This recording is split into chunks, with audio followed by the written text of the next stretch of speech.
Dear students, 9th സ്റ്റാൻഡേർഡിലെ chemistry കഴിഞ്ഞ ക്ലാസ്സിൽ നമ്മൾ പറഞ്ഞു നിർത്തിയത് ആറ്റത്തിന്റെ സ്ട്രക്ചറിൽ സർ ഹംഫ്രി ഡേവിയുടെ സംഭാവനകളാണ്. അതായത് the contributions of sir Humphrey Davy. ഇനി നമുക്ക് മൈക്കൽ ഫാരഡെ, അടുത്ത സയന്റിസ്റ്റ് മൈക്കൽ ഫാരഡെയുടെ സംഭാവനകൾ എന്തൊക്കെയാണെന്ന് നോക്കാം. അതായത് മൈക്കൽ ഫാരഡെ വൈദ്യുതിയുടെ പിതാവാണ്. സർ ഹംഫ്രിയോടൊപ്പം ചേർന്ന് അദ്ദേഹം പരീക്ഷണം നടത്തുകയും ദ്രാവകങ്ങളിലൂടെ വൈദ്യുതി കടന്നു പോകുമെന്ന് തിരിച്ചറിയുകയും ചെയ്തു. കൂടാതെ ലായനികളിലൂടെ വൈദ്യുതി കടത്തിവിട്ട് ഘടകങ്ങളാക്കി മാറ്റാൻ സാധിക്കുമെന്ന് അദ്ദേഹം മനസ്സിലാക്കി. ഇതേ തുടർന്ന് വൈദ്യുത വിശ്ലേഷണ നിയമം ആവിഷ്കരിച്ചു. അപ്പൊ എന്തൊക്കെയാണ് മൈക്കൽ ഫാരഡെയുടെ സംഭാവനകൾ? മൈക്കൽ ഫാരഡെ വൈദ്യുതിയുടെ പിതാവ് എന്നാണ് അറിയപ്പെടുന്നത്. സർ ഹംഫ്രി ഡേവിയോടൊപ്പം ചേർന്ന് പരീക്ഷണം നടത്തി ദ്രാവകങ്ങളിലൂടെ വൈദ്യുതി കടന്നു പോകുമെന്ന് അദ്ദേഹം മനസ്സിലാക്കി. ഇതേ തുടർന്ന് വൈദ്യുത വിശ്ലേഷണ നിയമം ആവിഷ്കരിച്ചു. What are the contributions of Michael Faraday? Michael Faraday is the father of electricity. He conducted the experiment along with Sir Humphrey Davy, and he found that electricity can pass through liquid, and he proposed the law of electrolysis. What are the contributions of Michael Faraday? Michael Faraday is the father of electricity. He conducted an experiment along with Sir Humphrey Davy, and he found that electricity can pass through liquid, and he proposed the law of electrolysis. അപ്പോൾ ഈ രണ്ട് ശാസ്ത്രജ്ഞന്മാർ, അതായത് sir Humphrey ഡേവിയുടെയും Michael ഫാരഡെയും സംഭാവനകൾ നിങ്ങൾ പഠിച്ചു. ഇനി നമുക്ക് ആറ്റത്തിന്റെ സ്ട്രക്ചറിലേക്ക് കടക്കാം. ഈ ചാപ്റ്ററിന്റെ പേര് തന്നെ ആറ്റത്തിന്റെ സ്ട്രക്ചർ ആണ്. എന്നാൽ സ്ട്രക്ചർ എത്തുമ്പോഴേക്കും നമ്മൾ ഇതിന് കുറെ പരീക്ഷണങ്ങളും നിരീക്ഷണങ്ങളും ഒക്കെ ആദ്യം പഠിക്കണം.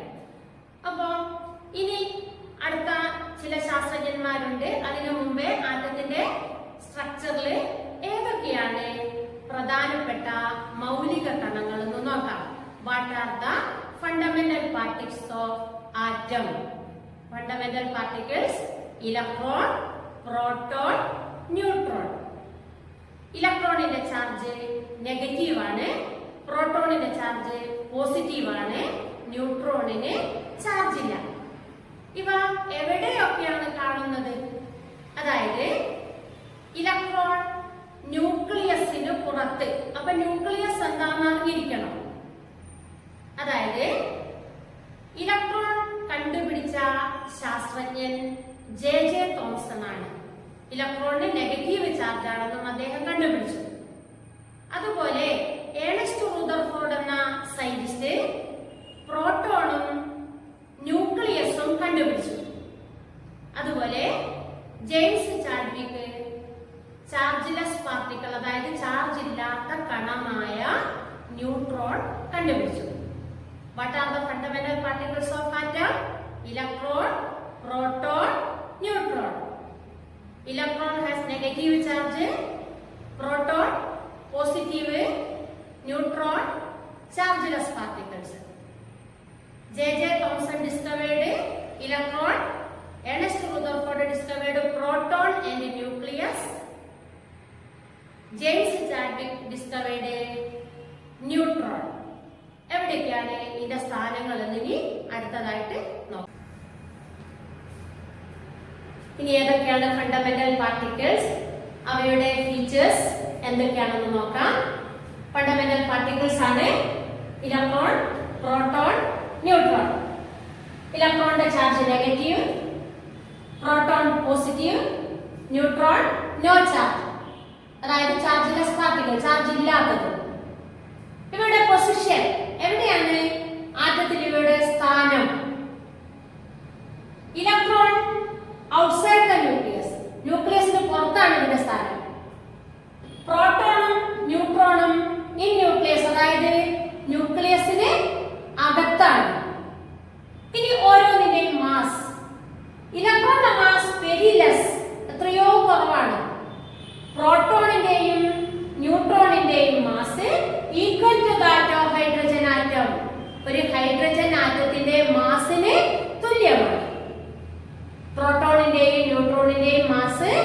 ഹൈഡ്രജൻ ആറ്റത്തിന്റെ മാസിന് തുല്യമാണ്.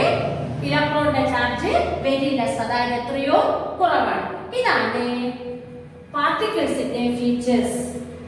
മനസ്സിലായല്ലോ? ഇനി നമുക്ക് ആറ്റത്തിന്റെ സ്ട്രക്ചർ ഒക്കെ ഇനിയും കുറച്ചുകൂടി കാര്യം പഠിക്കണം. അതായത് ഈ പാർട്ടിക്കിൾസിനെ എല്ലാം ഉപയോഗപ്പെടുത്തി ഇലക്ട്രോൺ, ജെ തോമസിന്റെ സംഭാവന, പ്രോട്ടോൺ, ന്യൂക്ലിയസും ഏണസ്റ്റ് റൂദർഫോർഡിന്റെ ന്യൂട്രോൺ, ജെയിംസ് ചാഡ്വിക്. അപ്പോ ഈ ഇലക്ട്രോണിനെയും പ്രോട്ടോണിനെയും ന്യൂട്രോണിനെയും ന്യൂക്ലിയസിനെയും ഒക്കെ ഉൾപ്പെടുത്തിയിട്ട് ആദ്യം തന്നെ ഒരു ആറ്റം മോഡൽ ഉണ്ടാക്കിയ ശാസ്ത്രജ്ഞനാണ് ഏണസ്റ്റ് റൂദർഫോർഡ്. ഇവയെല്ലാം ഉൾക്കൊള്ളിച്ചുകൊണ്ട് ആദ്യം ഒരു ആറ്റം മാതൃക തയ്യാറാക്കിയ ശാസ്ത്രജ്ഞനാണ് ഏണസ്റ്റ് റൂദർഫോർഡ്. ഈ റൂദർഫോർഡിന്റെ ആറ്റം മാതൃക സൗരയൂഥ ആറ്റം മാതൃക അഥവാ പ്ലാനറ്ററി മോഡൽ ഓഫ് ആറ്റം എന്നാണ് അറിയപ്പെടുന്നത്. ഏണസ്റ്റ് റൂദർഫോർഡിന്റെ ആറ്റം മാതൃക സൗരയൂഥ ആറ്റം മാതൃക അഥവാ പ്ലാനറ്ററി മോഡൽ ഓഫ് ആറ്റം. നമുക്കറിയാം സൗരയൂഥം എന്താണ്, നിങ്ങൾ സോഷ്യൽ പഠിച്ചിട്ടാണ്. സൗരയൂഥം എന്ന് പറഞ്ഞാൽ സൂര്യനും അതിനെ ചുറ്റുന്ന ഗ്രഹങ്ങളും ചേർന്നതാണ് സൗരയൂഥം. അതുപോലെ അതിനെ താരതമ്യം ചെയ്തിട്ടാണ് റൂദർഫോർഡ് ആറ്റം മാതൃക നിർമ്മിച്ചത്. അതായത് സോളാർ സിസ്റ്റത്തോട് കമ്പയർ ചെയ്തിട്ടാണ് റൂദർഫോർഡിന്റെ ആറ്റം മോഡൽ. സോളാർ സിസ്റ്റത്തോട് കമ്പയർ ചെയ്തിട്ട് നമുക്കറിയാം സോളാർ സിസ്റ്റം, അതായത് സൗരയൂഥത്തില് സെന്റർ ഉണ്ട്. സെന്റർ മീൻസ് മധ്യഭാഗം, കേന്ദ്രഭാഗം. സോളാർ സിസ്റ്റത്തിന്റെ കേന്ദ്രഭാഗമായ സൂര്യൻ, അതുപോലെ ആറ്റത്തിന് എന്തുണ്ട്? സെന്റർ ഉണ്ട്. അത് ന്യൂക്ലിയസ് ആണ്. നേരത്തെ ഞാൻ പറഞ്ഞു ന്യൂക്ലിയസ് എന്താണ്, പാർട്ടിക്കിൾസിന്റെ ഭാഗത്ത് ന്യൂക്ലിയസ് പറഞ്ഞിട്ടില്ല, അത് പാർട്ടിക്കിൾസ് അല്ല, ഒരു സെന്റർ ആണ്. ആറ്റത്തിന്റെ സെന്റർ ആണ് ന്യൂക്ലിയസ്. അതുപോലെ സോളാർ സിസ്റ്റത്തിന്റെ സെന്റർ ആണ് സൺ അഥവാ സൂര്യൻ. ഈ planets revolve around the sun in orbits. Planets, ഗ്രഹങ്ങള് സൂര്യനെ ചുറ്റുന്നത് ഓർബിറ്റുകളിലൂടെയാണ്. അതുപോലെ electrons are revolve around the nucleus in shells. Electron സഞ്ചരിക്കുന്നതോ ഷെല്ലിന് കൂടെ, അതായത് ന്യൂക്ലിയസിന് ചുറ്റിലുമുള്ള ഷെല്ലുകളിലൂടെയാണ് ഇലക്ട്രോൺ സഞ്ചരിക്കുന്നത്. ഇങ്ങനെയാണ് ഈ സോളാർ സിസ്റ്റത്തോട് റൂദർഫോർഡ് ആറ്റം മോഡലിനെ കമ്പയർ ചെയ്തത്. മനസ്സിലായോ? റൂദർഫോർഡിന്റെ ആറ്റം മോഡൽ എങ്ങനെയുള്ളതായിരുന്നു? പ്ലാനറ്ററി മോഡൽ, സൗരയൂഥ ആറ്റം മാതൃകയായിരുന്നു. അതായത് ആറ്റത്തിന്റെ കേന്ദ്രഭാഗമായ ന്യൂക്ലിയസിന് ചുറ്റും ഷെല്ലുകളിലായി ഇലക്ട്രോൺ സഞ്ചരിക്കുന്നു. ആറ്റത്തിന്റെ കേന്ദ്രഭാഗമായ ന്യൂക്ലിയസിന് ചുറ്റും ഷെല്ലുകളിലായിട്ട് ഇലക്ട്രോൺ സഞ്ചരിക്കുന്നു. അതുപോലെ സോളാർ സിസ്റ്റത്തിന് സെന്റർ ഉണ്ട്, ആറ്റത്തിന് സെന്റർ ഉണ്ട്. സോളാർ സിസ്റ്റത്തിന്റെ സെന്റർ സൺ ആണ്, ആറ്റത്തിന്റെ സെന്റർ ന്യൂക്ലിയസ് ആണ്. പ്ലാനറ്റ്സ് ഓർബിറ്റിൽ കൂടെ ചുറ്റുന്നു, അതുപോലെ തന്നെ ഇലക്ട്രോൺ ഷെല്ലിൽ കൂടെ ചുറ്റുന്നു. ഈ മോഡല് ആ സമയത്ത് ഈ മോഡൽ, അതായത് റൂദർഫോർഡിന്റെ ആറ്റം മാതൃക അംഗീകരിക്കപ്പെട്ടിരുന്നു. എന്നാൽ ഇലക്ട്രോണുകൾ ന്യൂക്ലിയസിന് ചുറ്റും സഞ്ചരിക്കുമ്പോൾ ഊർജം നഷ്ടപ്പെടുകയും അവ ക്രമേണ ന്യൂക്ലിയസിൽ വന്നു പതിക്കേണ്ടതുമുണ്ട്.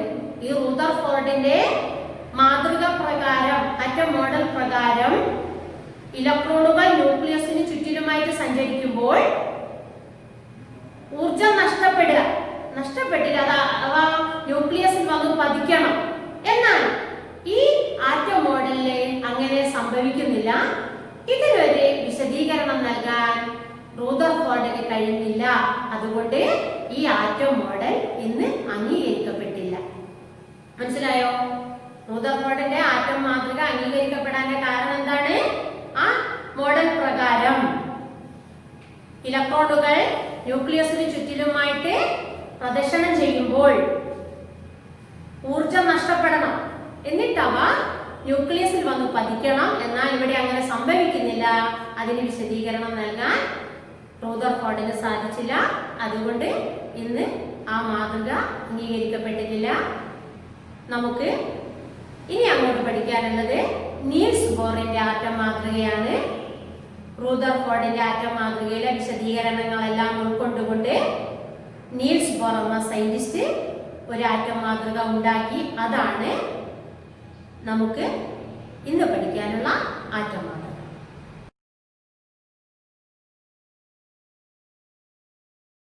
റൂദർഫോർഡിന്റെ ആറ്റം മാതൃകയിലെ വിശദീകരണം ഉൾക്കൊണ്ടുകൊണ്ട് നീൽസ് ബോർ ആറ്റം മാതൃക അവതരിപ്പിച്ചു. ഈ ആറ്റം മാതൃകയിലെ ആശയങ്ങൾ എന്തൊക്കെയാണെന്ന് നോക്കാം. അതാണ് ഇന്ന് അംഗീകരിക്കപ്പെട്ടിട്ടുള്ള ആറ്റം മോഡൽ. എന്തൊക്കെയാണ് അതിലെ ആശയങ്ങളെന്ന് നോക്കാം. അതായത് ന്യൂക്ലിയസിന് ചുറ്റും ഇലക്ട്രോണുകൾ പ്രദക്ഷിണം ചെയ്യുന്നത് ഷെല്ലുകളിലായിട്ടാണ്. ന്യൂക്ലിയസിന് ചുറ്റും ഇലക്ട്രോണുകൾ പ്രദക്ഷിണം ചെയ്യുന്നത് ഷെല്ലുകളിലായിട്ടാണ്. ഓരോ ഷെല്ലിലെയും ഇലക്ട്രോണുകൾക്ക് ഒരു നിശ്ചിത ഊർജം ഉണ്ടായിരിക്കും. അതുകൊണ്ട് ഷെല്ലുകളെ ഊർജ നിലകൾ എന്ന് വിളിക്കുന്നു. ഓരോ ഷെല്ലിലെയും ഇലക്ട്രോണുകൾക്ക് നിശ്ചിത ഊർജം ഉണ്ടായിരിക്കും. അതുകൊണ്ട് ഷെല്ലുകളെ ഊർജ നിലകൾ എന്ന് വിളിക്കുന്നു. ഒരു നിശ്ചിത ഷെല്ലിൽ ചുറ്റുന്നിടത്തോളം കാലം ഇലക്ട്രോണുകൾക്ക് ഊർജത്തിൽ ഒരു മാറ്റവും ഉണ്ടാവുന്നില്ല. അതായത് ഊർജം കൂടുകയോ കുറയുകയോ ഒന്നും ചെയ്യുന്നില്ല. ഒരു ഷെല്ലിൽ തന്നെയാണ് ചുറ്റുന്നതെങ്കിൽ ഏത് കാലത്തോളം അത് ചുറ്റുന്നോ ആ സമയം വരെ ഊർജത്തിൽ ഒരു മാറ്റവും ഉണ്ടാവുന്നില്ല. കൂടുകയും ചെയ്യുന്നില്ല, കുറയുകയും ചെയ്യുന്നില്ല. എന്നാൽ ന്യൂക്ലിയസിൽ നിന്ന് അകലും തോറും ഊർജവും കൂടുന്നു. ന്യൂക്ലിയസിൽ നിന്ന് അകലും തോറും ഊർജവും കൂടുന്നു. കൂടാതെ ഷെല്ലുകൾക്ക് ന്യൂക്ലിയസിൽ നിന്ന് തുടങ്ങി 1, 2, 3, 4, 5 എന്നീ സംഖ്യകൾ കൊണ്ടോ അല്ലെങ്കിൽ K, L, M, N, O എന്നീ പേര് നൽകിയോ സൂചിപ്പിക്കാം. ഇതാണ് നീൽസ് ബോറിന്റെ ആറ്റം മാതൃകയിലെ ആശയങ്ങൾ. നീൽസ് ബോറിന്റെ ആറ്റം മാതൃകയിലെ ആശയങ്ങൾ എന്തൊക്കെയാണ്? ആദ്യമായിട്ട് ന്യൂക്ലിയസിന് ചുറ്റും ഇലക്ട്രോണുകൾ സഞ്ചരിക്കുന്നത് നിശ്ചിത ഷെല്ലുകളിലായാണ് അല്ലെങ്കിൽ ഓർബിറ്റുകളിലായാണ്.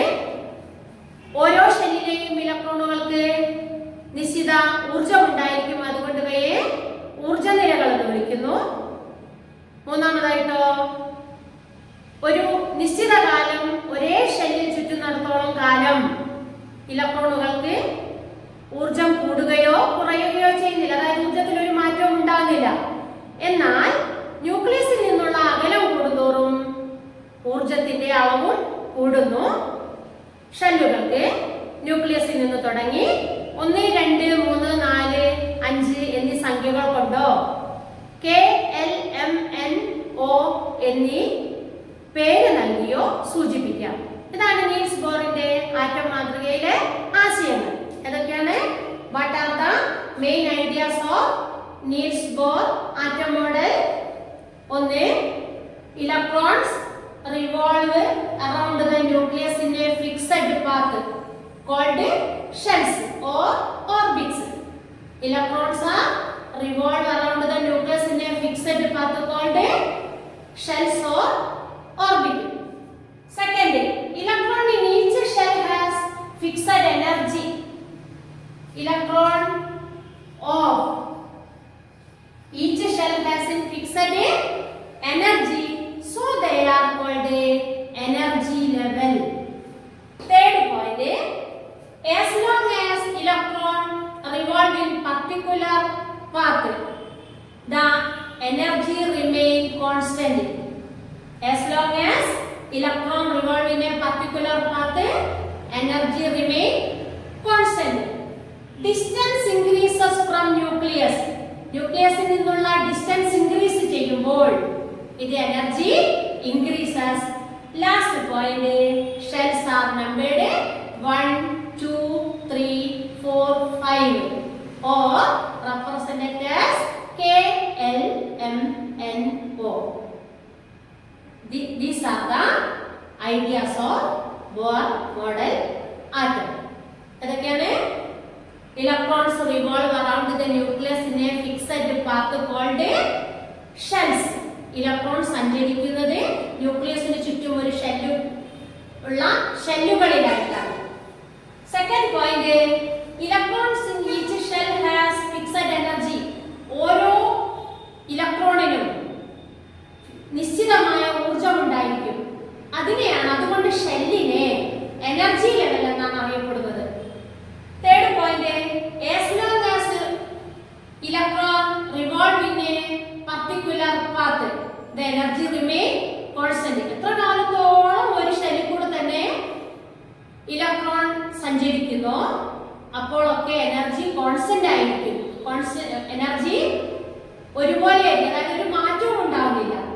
എന്നാൽ ന്യൂക്ലിയസിൽ നിന്നുള്ള അകലം കൂടുമ്പോൾ distance increases from nucleus, energy also increases. Shells are numbered 1 2 3 4 5 1 2 3 4 5 എന്നിങ്ങനെ സംഖ്യകൾ നൽകിയോ അല്ലെങ്കിൽ KLMNO എന്നീ സിമ്പിൾ ഉപയോഗിച്ച് അല്ലെങ്കിൽ സൂചിപ്പിക്കാവുന്നതാണ്. These are the main ideas of Bohr model atom. ആറ്റത്തിന്റെ സ്ട്രക്ചറിലേക്ക് എത്താൻ കുറച്ച് കാര്യം കൂടി പഠിക്കേണ്ടതുണ്ട്. എന്താണ് അറ്റോമിക നമ്പർ, എന്താണ് മാസ് നമ്പർ എന്നുകൂടി അറിഞ്ഞിരിക്കണം. അറ്റോമിക നമ്പർ എന്ന് പറഞ്ഞാൽ ആറ്റത്തിന്റെ നമ്പറാണ്. മാസ് നമ്പർ എന്ന് പറഞ്ഞാലോ ആറ്റത്തിന്റെ മാസാണ്. Atomic number is the number of proton in an atom. Atomic number എന്ന് പറഞ്ഞാൽ ഒരു ആറ്റത്തിലെ പ്രോട്ടോണിന്റെ നമ്പറാണ്. നമ്മൾ പറഞ്ഞല്ലോ fundamental particles electron, proton, neutron ആണെന്ന്. ആ ഫണ്ടമെന്റൽ പാർട്ടിക്കിൾസ് ആയ പ്രോട്ടോണിന്റെ നമ്പറാണ് atomic number. It is represented by the letter Z. ഇത് Z എന്ന പ്രതീകം ഉപയോഗിച്ചാണ് സൂചിപ്പിക്കുന്നത്. The number of protons are equal to number of electron in an atom. ഒരു ആറ്റത്തിലെ പ്രോട്ടോണിന്റെ നമ്പർ തന്നെയാണ് ഇലക്ട്രോണിന്റെ നമ്പറും. Protons number and electrons numbers are equal in an atom. അറ്റോമിക number is the number of proton in an atom. അറ്റോമിക number എന്ന് പറഞ്ഞാൽ എന്താണ്? ഒരു ആറ്റത്തിലെ പ്രോട്ടോണിന്റെ എണ്ണമാണ്. ആ പ്രോട്ടോണിന്റെ എണ്ണം തന്നെയാണ് ഇലക്ട്രോണിന്റെ എണ്ണവും. ഇനി മാസ് നമ്പർ അഥവാ അറ്റോമിക മാസ് എന്ന് പറഞ്ഞാൽ mass number is the total number of proton and neutron in an atom. പ്രോട്ടോണിന്റെയും ന്യൂട്രോണിന്റെയും ആകെ എണ്ണമാണ് മാസ് നമ്പർ അഥവാ അറ്റോമിക മാസ്. ഇത് A എന്ന അക്ഷരം കൊണ്ടാണ് സൂചിപ്പിക്കുന്നത്. It is represented by letter A. മനസ്സിലായോ? അപ്പോൾ ഈ സ്ട്രക്ചർ ഇനിയും നമുക്ക് വരയ്ക്കണമെങ്കിൽ അറ്റോമിക നമ്പർ എന്താണ്, മാസ് നമ്പർ എന്താണെന്ന് അറിഞ്ഞിരിക്കണം. Atomic number is the number of proton in an atom. It is denoted the number Z. The protons number equal to electrons number. Mass number is the number of proton and neutron in an atom. ഒരു ആറ്റത്തിലെ പ്രോട്ടോണിന്റെയും ന്യൂട്രോണിന്റെയും ആകെ എണ്ണമാണ് mass number. ഇത് A എന്ന അക്ഷരം കൊണ്ട് സൂചിപ്പിക്കുന്നു. ഇനി നമുക്കറിയാം സോഡിയം. സോഡിയം എന്ന് പറഞ്ഞാൽ സിമ്പിൾ എന്താണ്? എന്താ സോഡിയത്തിന്റെ സിമ്പിൾ? Na. ഈ Na നാട്രിയം ആണ് സോഡിയത്തിന്റെ ലാറ്റിൻ നെയിം. അതിന്റെ ഷോർട്ട് ഫോം ആണ് Na. ഈ സോഡിയത്തിന്റെ അറ്റോമിക നമ്പർ 11 ആണ്. മാസ് നമ്പർ 23 ആണ്. ഇത് കണ്ടാൽ നിങ്ങൾ മനസ്സിലാക്കേണ്ടത് Na സോഡിയത്തിന്റെ സിമ്പിൾ ആണ്. ലെഫ്റ്റ് സൈഡില് മുകളിൽ ഉള്ളത് 23, അത് മാസ് നമ്പർ ആണ്. ലെഫ്റ്റ് സൈഡിൽ താഴെയുള്ളത് 11, ഇത് അറ്റോമിക നമ്പർ ആണ്. ഇങ്ങനെ ഒരു പ്രതീകം കണ്ടാൽ നിങ്ങൾ സൈഡിൽ, അതായത് ഇടതുഭാഗത്ത് താഴെയുള്ളത് അറ്റോമിക നമ്പറും ഇടതുഭാഗത്ത് മുകളിലുള്ളത് മാസ് നമ്പറുമാണ്. അപ്പൊ ഇത് തന്നു കഴിഞ്ഞാൽ ഇതിൽ എത്ര ഇലക്ട്രോണും പ്രോട്ടോണും ന്യൂട്രോണും ഉണ്ടെന്ന് നിങ്ങൾക്ക് ഞാൻ ഈ പറഞ്ഞ പ്രകാരം കണ്ടുപിടിക്കാൻ പറ്റുമോ എന്ന് നോക്കുക. സോഡിയത്തിന്റെ atomic number 11, mass number 23. We write the atomic number bottom left side and mass number top left side.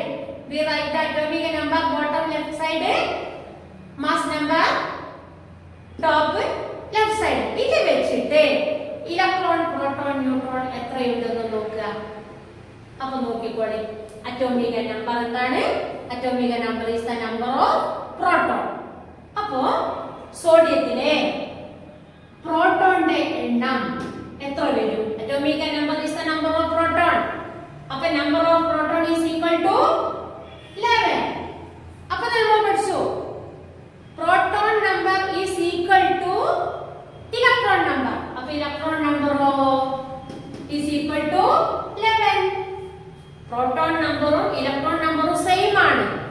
അപ്പോ അറ്റോമിക നമ്പർ 11 ആണെങ്കിൽ അതിൽ 11 പ്രോട്ടോണും 11 ഇലക്ട്രോണും ഉണ്ട്. ഇനി നമുക്ക് കണ്ടത് ഫണ്ടമെന്റൽ പാർട്ടിക്കിൾസ് ആയ ന്യൂട്രോൺ ആണ്. Neutron is equal to neutron എങ്ങനെയാ കാണുക? Mass number is equal to number of proton and neutron. Mass number എന്ന് പറഞ്ഞാൽ പ്രോട്ടോണിന്റെയും ന്യൂട്രോണിന്റെയും ആകെ എണ്ണം, ടോട്ടൽ നമ്പറാണ്. മാസ് നമ്പർ എന്ന് പറഞ്ഞാൽ പ്രോട്ടോണിന്റെയും ന്യൂട്രോണിന്റെയും ആകെ എണ്ണം. അപ്പൊ നമുക്ക് കിട്ടി പ്രോട്ടോണിന്റെ എണ്ണം 11 ആണെന്ന് കിട്ടിയിട്ടുണ്ട്. എങ്കിൽ ന്യൂട്രോണിന്റെ എണ്ണം എത്രയായിരിക്കും? എത്രയാ? മാസ് നമ്പർ 23 ആണ്. 23 minus proton number is equal to 12. ന്യൂട്രോണിന്റെ എണ്ണം മാസ് നമ്പറിൽ നിന്ന് പ്രോട്ടോണിന്റെ എണ്ണം കുറയ്ക്കുക. അപ്പൊ എത്ര കിട്ടി? 12. ഇപ്പൊ മനസ്സിലായോ? ഒരു എലമെന്റിന്റെ അറ്റോമിക നമ്പർ, മാസ് നമ്പർ ഇവ തന്നാൽ എന്തൊക്കെ കാണാൻ പറ്റൂ? പ്രോട്ടോൺ, ഇലക്ട്രോൺ, ന്യൂട്രോൺ ഇവ കാണാം അല്ലെ? സോഡിയത്തിന്റെ അറ്റോമിക നമ്പർ 11, അതായത് ഏതൊരു മൂലകത്തിന്റെ അറ്റോമിക നമ്പർ ആണോ അതാണ് അതിന്റെ പ്രോട്ടോണിന്റെയും ഇലക്ട്രോണിന്റെയും എണ്ണം. ന്യൂട്രോണിന്റെ എണ്ണോ മാസ് നമ്പർ എന്ന് പറഞ്ഞാൽ പ്രോട്ടോണും ന്യൂട്രോണും കൂട്ടിയതാണ്. അപ്പൊ പ്രോട്ടോൺ നമുക്ക് ഓൾറെഡി കിട്ടി. മാസ് നമ്പറിൽ നിന്ന് പ്രോട്ടോണിന്റെ എണ്ണം കുറച്ചാൽ ന്യൂട്രോണിന്റെ എണ്ണവും കിട്ടും. ഇങ്ങനെയാണ് മാസ് നമ്പറും അറ്റോമിക നമ്പറും തന്നിട്ട് ഇവ കാണുന്ന ഫണ്ടമെന്റൽ പാർട്ടിക്കിൾസിന്റെ എണ്ണം കാണുന്ന വിധം. ഇനി അടുത്ത ക്ലാസ്സിൽ നമുക്ക് സ്ട്രക്ചറിലേക്ക് കടക്കാം. അതിനു മുമ്പേ ആയിട്ട് ഇന്ന് പഠിച്ച കാര്യങ്ങൾ ഒന്നുകൂടി വ്യക്തമാക്കാം. അപ്പൊ ഇന്നത്തെ ക്ലാസ്സിൽ നമ്മൾ എന്തൊക്കെയാ പഠിച്ചതെന്നൊന്ന് ഓർത്തു നോക്കിയേ. ആദ്യം തന്നെ മൈക്കൽ ഫാരഡേയുടെ കോൺട്രിബ്യൂഷൻസ് അല്ലെ? Michael Faraday father of electricity, വൈദ്യുതിയുടെ പിതാവാണ്. He propose the law of electrolysis, വൈദ്യുത വിശ്ലേഷണ നിയമം ആവിഷ്കരിച്ചു. പിന്നെ സർ ഹംഫ്രി ഡേവിയുടെ കൂടെ നിന്നുകൊണ്ട് എക്സ്പെരിമെന്റ് നടത്തി. എന്നിട്ട് ലിക്വിഡ്സിലൂടെ ഇലക്ട്രിസിറ്റി കടന്നു പോകുമെന്ന് തെളിയിച്ചു. അതിനുശേഷം ഇലക്ട്രോൺ, പ്രോട്ടോൺ, ന്യൂട്രോൺ, ആറ്റത്തിലെ ഫണ്ടമെന്റൽ പാർട്ടിക്കിൾസ് ആയ ഇലക്ട്രോൺ, പ്രോട്ടോൺ, ന്യൂട്രോൺ ഇവയൊക്കെ കണ്ടുപിടിച്ച സയന്റിസ്റ്റ് ആരൊക്കെയാണെന്ന് മനസ്സിലാക്കി. J.J. തോംസൺ ഇലക്ട്രോൺ, റൂദർഫോർഡ് പ്രോട്ടോണും ന്യൂക്ലിയസും, ജെയിംസ് ചാഡ്വിക്ക് ന്യൂട്രോൺ. ഇത്രയും പാർട്ടിക്കിൾസ് കണ്ടുപിടിച്ചു. പിന്നെ നമ്മൾ പഠിച്ചത് സവിശേഷതകൾ, ഫണ്ടമെന്റൽ പാർട്ടിക്കിൾസിന്റെ സവിശേഷതകൾ, അതായത് ഫീച്ചേഴ്സ് ഓഫ് ഫണ്ടമെന്റൽ പാർട്ടിക്കിൾസ്.